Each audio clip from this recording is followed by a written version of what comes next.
Hello and welcome to our YouTube channel Rishi yes classes. मैं हूं आपका भैया ऋषभ सिंह और आज के इस वीडियो में हम बात करने वाले हैं बीएससी थर्ड ईयर के 6th सेमेस्टर केमिस्ट्री का जो सभी यूनिवर्सिटियों द्वारा अपने एग्जामिनेशन स्टार्ट किए गए हैं, उसमें ही एक और यूनिवर्सिटी द्वारा अपने सेकेंड पेपर के यानी कि BSc 6th semester chemistry paper 2 के एग्जामिनेशन को करा लिया गया है। और इस वीडियो में हम उसी क्वेश्चन पेपर पर बात करने वाले हैं कि किस प्रकार से क्वेश्चन पूछे जाते हैं। ठीक है, तो चलिए अपने इस वीडियो की शुरुआत करते हैं। इस बात का खास ध्यान रखिएगा, इस वीडियो का जो पीडीएफ है वो आप सभी को हम टेलीग्राम चैनल पर प्रोवाइड कर देंगे, तो आप हमारे टेलीग्राम चैनल और व्हाट्सएप चैनल से ज्वाइन कर सकते हैं। लिंक आप सभी को डिस्क्रिप्शन में मिल जाएगा।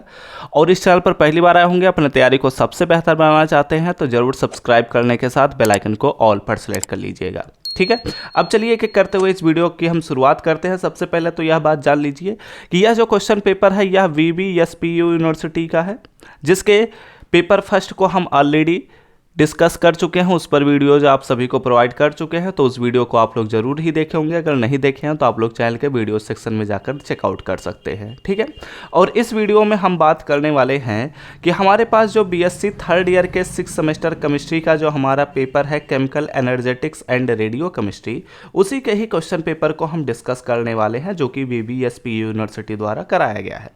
ओके, चलिए अब शुरुआत करते हैं। सबसे पहले अगर यहाँ पर बात किया जाए तो हमसे बोला जा रहा है इस यूनिवर्सिटी के द्वारा कि आपको 2 घंटे का समय दिया जाएगा और मैक्सिमम आपको 75 नंबर के क्वेश्चंस को अटेम्प्ट करना रहेगा। अब यहाँ पर आप लोगों को मैंने ऑलरेडी बताया कि आप लोग वैसे भी 6th सेमेस्टर में है, तो ये बातें तो आप लोग जानते ही होंगे कि आपके यूनिवर्सिटी का पैटर्न कैसा है, मतलब कि सेक्शन ए में हमारे पास कितने क्वेश्चन पूछे जाएंगे और उन्हें कितने अटेम्प्ट करने रहेंगे। ठीक है, तो अगर हम VVSPU यूनिवर्सिटी द्वारा बात करते हैं तो सेक्शन ए में वेरी शॉर्ट आंसर टाइप के क्वेश्चंस दिए जाते हैं और इसमें बोला जाता है कि आपको सभी क्वेश्चंस को अटेम्प्ट करना रहेगा। ठीक है, तो चलो एक एक करते हुए क्वेश्चन से अब हम शुरुआत करते हैं और बातें करते हैं अपने क्वेश्चन पर। तो सबसे पहले क्वेश्चन पर बात करते हैं, तो यहाँ पर बोला जा रहा है कि डिफाइन एंथैल्पी ऑफ कंबस्टन। ठीक है, यानी कि हमारे पास जो कंबस्टन का एंथैल्पी होता है यानी कि दहन उष्मा को हमें यहाँ पर डिफिनीशन देना है, क्या होता है इसके बारे में हमें बात करनी रहेगी। ठीक है, यानी कि एंथैल्पी का आपको यहाँ पर डिफिनीशन बताना रहेगा। बहुत ही आसान से क्वेश्चन होने वाले हैं। दूसरे क्वेश्चन पर अगर बात करते हैं तो यहाँ पर बोला जा रहा है कि सेकंड लॉ ऑफ थर्मोडायनेमिक्स। आप सभी जानते हैं कि थर्मोडायनेमिक्स के 3 लॉ होते हैं, जिसमें अगर हम बात करते हैं तो सेकंड लॉ ऑफ थर्मोडायनेमिक्स के स्टेटमेंट के बारे में पूछा गया कि यानी कि कोई भी एक स्टेटमेंट दे दीजिए। ठीक है, हम सभी जानते हैं कि सेकंड लॉ ऑफ थर्मोडायनेमिक्स के कई प्रकार से स्टेटमेंट दिए जा सकते हैं, जिसमें से हमें केवल एक स्टेटमेंट को यहाँ पर डिस्कस कर देना है। ठीक है, तो ये भी बहुत ही आसान सा क्वेश्चन था, बहुत ही इजी क्वेश्चन है। अब बात करते हैं अपने तीसरे क्वेश्चन पर। तो तीसरे क्वेश्चन में अगर बात किया जाए तो what is the difference between metallic conductor and electrolytic conductor, या फिर ऐसे मैं कहूँ मेटालिक कंडक्टर और इलेक्ट्रोलाइटिक कंडक्टर में क्या डिफरेंस होता है, इसके बारे में आपको यहाँ पर बात करनी रहेगी। ठीक है, अच्छा क्वेश्चन है, ऐसा क्वेश्चन बनेंगे भी, ये बहुत ही इंपॉर्टेंट मैं रखूंगा क्योंकि यह वेरी शॉर्ट आंसर टाइप के क्वेश्चंस के लिए इंपॉर्टेंट ही है। ठीक है, तो इसको स्किप नहीं करना, अच्छे से पढ़ लेना। ओके, और एक बात खास ध्यान रखिएगा, वैसे थोड़ा मेरा तबीयत सही नहीं है तो इस वजह से 1 शॉर्ट लेक्चर मैं प्रोवाइड भी नहीं कर पा रहा हूँ, बट जितने भी एफर्ट हो सकते हैं मैं उतना लगा रहा हूँ और आप सभी को रेगुलर बेसिस पर वीडियोस को प्रोवाइड कर रहा हूँ। ठीक है, तो वैसे सेकंड पेपर के मैं अभी लेक्चर ज़्यादा प्रोवाइड कर नहीं पाया हूँ, बट मैंने फर्स्ट पेपर के ऑलरेडी लेक्चर्स को प्रोवाइड कर दिया है। तो अगर आप फर्स्ट पेपर के लेक्चर्स को चेकआउट करना चाहते हैं तो चैनल के प्लेलिस्ट सेक्शन में चले जाइएगा, वहाँ पर आपको सभी प्लेलिस्ट मिल जाएंगे, वहाँ से आप लोग अपने तैयारी को बेहतर बना सकते हैं। ठीक है, और चलिए अब हम बात करते हैं, फिर उसके बाद मैं और भी चीज़ों को अभी वीडियोज़ में बताता रहूँगा। अपने चौथे पॉइंट पर अगर हम बात करते हैं तो यहाँ पर हमसे बोला जा रहा है कि स्ट्रॉन्ग एंड वीक इलेक्ट्रोलाइट्स क्या होते हैं। ठीक है, ये इंपॉर्टेंट क्वेश्चन के कैटेगरी में डाल लीजिएगा क्योंकि यहाँ पर आपसे पूछा जा रहा है कि वीक एंड स्ट्रॉन्ग इलेक्ट्रोलाइट्स क्या होते हैं। ठीक है, ये आप सभी से वेरी शॉर्ट आंसर में भी पूछा जा सकता है, शॉर्ट आंसर में भी पूछा जा सकता है और ये लॉन्ग आंसर में भी पूछा जा सकता है, क्योंकि अगर यह शॉर्ट आंसर या लॉन्ग आंसर में पूछा गया तो इसके साथ एक और क्वेश्चन को जरूर मेंशन कर दिया जाएगा जो कि थोड़ा उसे शॉर्ट में बनाए या फिर इसको लॉन्ग में बना सकता है। ठीक है, तो आप लोगों को इस बात का खास ध्यान रखना है। अब बात करते हैं अपने पांचवें क्वेश्चन पर, जो कि बहुत ही अच्छा क्वेश्चन है। इसमें पूछा जा रहा है कि what is photochemical reaction. Photochemical reaction क्या होता है, इसके बारे में आपको बताना रहेगा। ठीक है, बहुत ही आसान सा क्वेश्चन।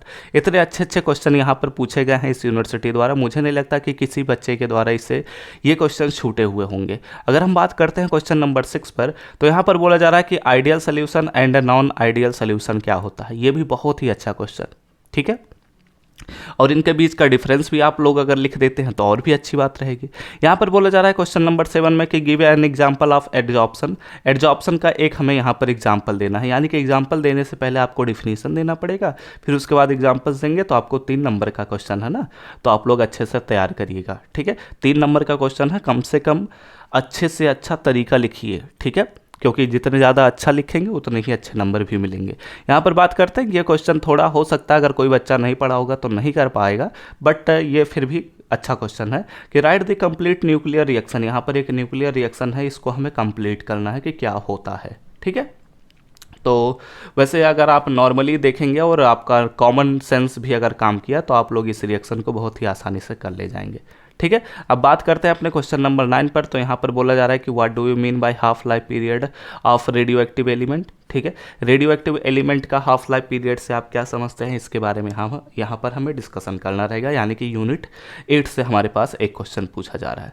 उसके बाद अगर हम बात करते हैं अपने यूनिट फर्स्ट से ही एक और क्वेश्चन बन रहा है कि right the first law of thermodynamics. First law of thermodynamics क्या होता है, बहुत ही इंपॉर्टेंट है, इसका मैथमेटिकल मेथड भी पूछा जा सकता है और इसके एप्लीकेशंस तो खैर आपको पता ही होने चाहिए। ठीक है, तो ये बहुत ही अच्छा क्वेश्चन है, तो इसे आप लोग जरूर तैयार करिएगा। ठीक है, तो हमने अपने सेक्शन ए के सभी क्वेश्चंस को डिस्कस कर लिया और हमने देखा कि ये 10 क्वेश्चंस जो हैं ये बहुत ही अच्छे क्वेश्चन हैं, आप सभी के एग्जाम के पॉइंट ऑफ व्यू से भी इंपॉर्टेंट है, तो इन्हें आप लोग अच्छे से तैयार कर लीजिएगा। ठीक है, बट इन पर अभी हम लेक्चर्स को प्रोवाइड नहीं कर पाए हैं, लेकिन इनके लिए आप सभी के लिए हमने पेड नोट्स को भी लॉन्च कर दिया है। अगर आप हमारे पेड नोट्स को परचेस करना चाहते हैं तो आप लोगों को दिए हुए स्क्रीन पर व्हाट्सअप नंबर शो हो रहा होगा, आप लोग वहां से ज़रूर चेकआउट कर लीजिए। आप हमारी टीम से कांटेक्ट करेंगे तो हमारी टीम आपको सभी चीज़ों का इन्फॉर्मेशन प्रोवाइड कर देगी। ठीक है, और इस क्वेश्चन पेपर में जितने भी क्वेश्चंस हैं उन सभी के आंसर आपको हमारे पेड नोट्स में मिल ही जाएंगे, तो आप लोग वहाँ से ज़रूर तैयारी करिए। और हमने सेकेंड पेपर पर वैसे लेक्चर्स तो नहीं प्रोवाइड किया है, बट फर्स्ट पेपर पर हमने ऑलरेडी काफ़ी सारे लेक्चर्स को प्रोवाइड कर दिया है, तो आप लोग उन लेक्चर्स को ज्वाइन करिए और इन पेड नोट्स की सहायता से अपने तैयारी को सबसे बेहतर बना सकते हैं। ठीक है, तो अभी जाइए और आप हमारे टीम से कांटेक्ट करिए और वहाँ पर आपको सभी चीज़ों का इन्फॉर्मेशन प्रोवाइड कर दिया जाएगा। ओके, एक मिनट, थोड़ा सा मैं छोटा कर देता हूँ जिससे आप सभी को अच्छे से दिख जाए व्हाट्सअप नंबर। ओके, चलिए बात करते हैं अपने सेक्शन बी पर। तो सेक्शन बी में हम अगर बात करते हैं, मैं थोड़ा सा पहले जूम आउट कर दूँ।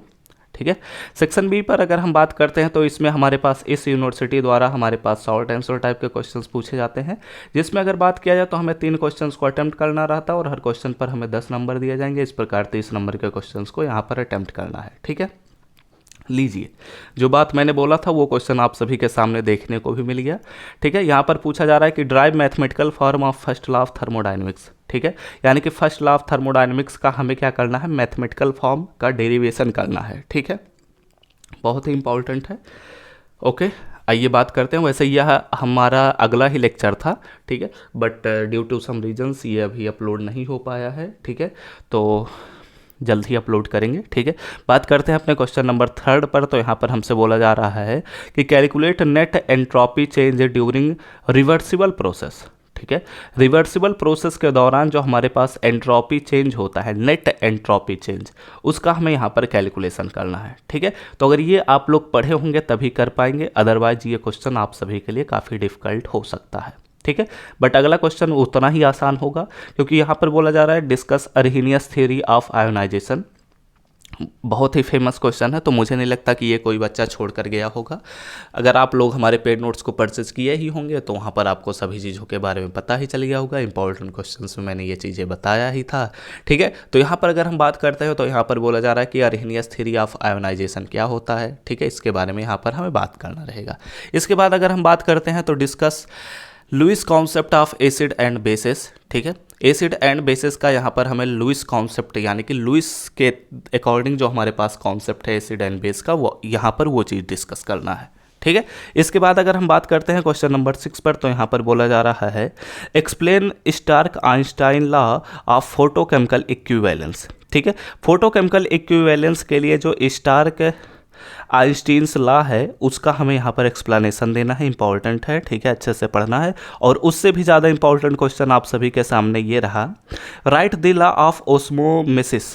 ठीक है, यहाँ पर बोला जा रहा है कि जो हमारे पास परासरण होता है उसके हमें यहाँ पर नियम लिखने हैं। ठीक है, इंपॉर्टेंट है, बहुत ही इंपॉर्टेंट है, ऐसे क्वेश्चन पूछे ही जाएंगे। और यहाँ पर बोला जा रहा है कि discuss optical properties of sols. ठीक है, यहाँ पर हमें सोल्स के ऑप्टिकल प्रॉपर्टीज़ के बारे में बताना है। ठीक है, तो प्रकाशीय गुण के बारे में यहाँ पर हमें डिस्कशन करना है, तो अच्छे से यहाँ पर चीज़ों को पढ़ लीजिएगा। अब बात करते हैं अपने अगले क्वेश्चन पर, तो यहाँ पर बोला जा रहा है डिस्कस सॉडी फजान्स ग्रुप डिस्प्लेसमेंट लॉ। ठीक है, तो ये हाँ ठीक है, बट मैं इतना इंपॉर्टेंस इस क्वेश्चन को नहीं दूंगा।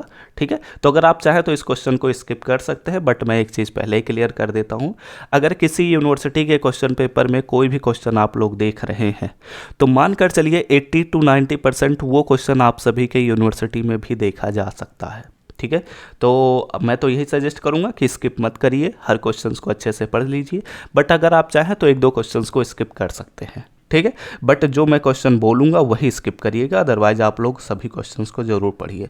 बात करते हैं अपने सेक्शन सी पर। सेक्शन बी हमारे पास कंप्लीट हो गया, तो सेक्शन बी पर मुझे नहीं लगता कि कोई भी ऐसा क्वेश्चन था, मतलब क्वेश्चन नंबर 9 को छोड़कर, कि आप लोग आराम से कर ना पाए हों। ठीक है, अगर हम बात करते हैं तो आप दूसरे क्वेश्चन को भी आराम से कर लिए होंगे, तीसरे क्वेश्चन में भी थोड़ा बहुत डाउट हो सकता है, बट चौथा क्वेश्चन, पांचवा क्वेश्चन, सातवां क्वेश्चन, आठवां क्वेश्चन बहुत ही आसानी से आप लोग कर सकते हैं। ठीक है, तो अब बात करते हैं अपने सेक्शन सी पर। तो सेक्शन सी में हमारे पास लॉन्ग आंसर टाइप के क्वेश्चन दिए जाते हैं। ठीक है, और यहाँ पर अगर हम बातें करते हैं तो यहाँ पर हमसे बोला जा रहा है कि, एक मिनट, एक्चुअली तबीयत ख़राब होने की वजह से ना बोलने का हिम्मत नहीं आ रहा है। तो खैर ये बात करते हैं, क्योंकि वीडियोस तो बनाते ही रहना पड़ेगा, आप सभी के एग्ज़ाम्स भी हैं। ठीक है, तो अगर यहाँ पर हम बात करते हैं तो एक क्वेश्चन हमारे पास यहाँ पर सेक्शन सी से हमें अटेम्प्ट करना है, जिस पर 15 नंबर मिलेगा। तो इस प्रकार 15 नंबर के क्वेश्चंस को यहाँ पर अटेम्प्ट करना है। तो पहले क्वेश्चन से अगर हम बात करते हैं तो यहाँ पर बोला जा रहा है explain the law of heat constant summation. ठीक है, अच्छा क्वेश्चन है। यहाँ पर बोला जा रहा है explain law of constant heat summation क्या होता है, इसके बारे में आपको बात करनी रहेगी। ठीक है, इंपॉर्टेंट क्वेश्चंस की कैटेगरी में डाल लीजिए, अच्छे से पढ़ लीजिएगा। और कार्नोट साइकिल तो एक ऐसा क्वेश्चन है जो चाहे आप थर्मोडायनेमिक्स को फिजिक्स में पढ़ें या फिर केमिस्ट्री में पढ़ें या फिर चाहे जहाँ भी पढ़ेंगे, कार्नोट साइकिल आप सभी के लिए बहुत ही इंपॉर्टेंट है। ये आप सभी का पीछा कभी भी नहीं छोड़ेगा। ठीक है, तो इसे अच्छे से पढ़ लीजिएगा। हो सकता है या वेरी शॉर्ट आंसर या लॉन्ग आंसर, तीनों ही टाइप के क्वेश्चंस बन सकते हैं इससे। तो अच्छे से पढ़ लीजिएगा कि what is Carnot cycle and discuss the efficiency of Carnot cycle. ठीक है, बहुत ही इंपॉर्टेंट है, अच्छे से पढ़ना है। आइए बात करते हैं अपने क्वेश्चन नंबर 12 पर।